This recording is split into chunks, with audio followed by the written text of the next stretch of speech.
Shalom, everyone. We're in the midst of two very important days in the Jewish calendar. Yom HaZikaron, Memorial Day, for the brave and holy soldiers who gave up their lives in the various different wars for the state of Israel, and the 73rd Independence Day of Am Yisrael, of Medinat Yisrael, Yom HaAtzmaut. These 2 days are hinted to in very interesting ways in this coming up week's Parsha, Mitzorah.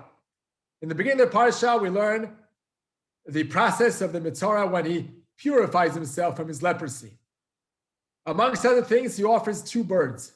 One bird is slaughtered, and the other bird is dipped in the slaughtered one's blood and then set free. Asks Rav Yisrael Meir Sr., how come he needs to bring that second bird, which is brought live, dirtied with some blood, and sent away alive again? What importance is there for doing that? Explains Rav Yisrael Meir, very, very interesting point here. That both birds in the beginning were in stake. Each one of them was in stake to be the slaughtered one. In the end, one was chosen. The other one was let free. We're coming to remind the free one, remember, we're dipping you in the slaughtered one's blood because only due to your friend being slaughtered, that's why you're free. That's the same thing about Yom HaAtzmaut and Yom HaZikaron. They come one following the other to remind us. True, it's Independence Day. We're here, kicking, live, progressing all the time as a state, as a nation, as a people, both spiritually and physically, Baruch Hashem. But always remember, we're dipped in the blood of Memorial Day, only due to the fact that young boys and girls gave up their lives for us to be able to continue striving and progressing. This has to be always remembered that it's only due to them, we owe them our life. In the end of the Parsha, we read about the leprosy of the home.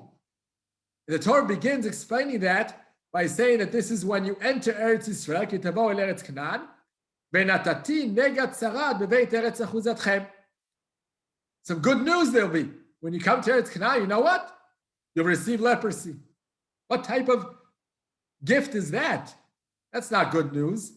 So Rashi explains, according to Chazal, that the Amorim, those nations who had lived here before Yeshua ben Nun and Am Yisrael came into the country, they had hid in the walls of their homes treasures. And when a Jew received leprosy in his home, he had to knock down the wall or the entire house, and he found the treasures.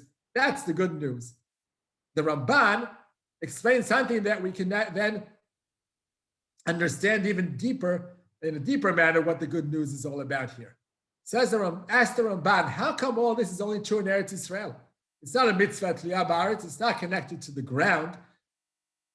It should have been seemingly true in every place in the world, that when a person misbehaves morally between him and other people and speaks lashon hara or is rude, those are the reasons that that Jews used to get the leprosy in their home and then in their clothes and then on their bodies. Why isn't that true in Chutz Haaretz as well?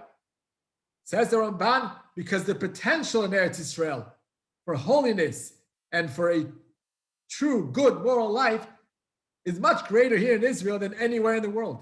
Einei Hashem Elokecha ba tamid. Hashem dwells within us only in Eretz Yisrael.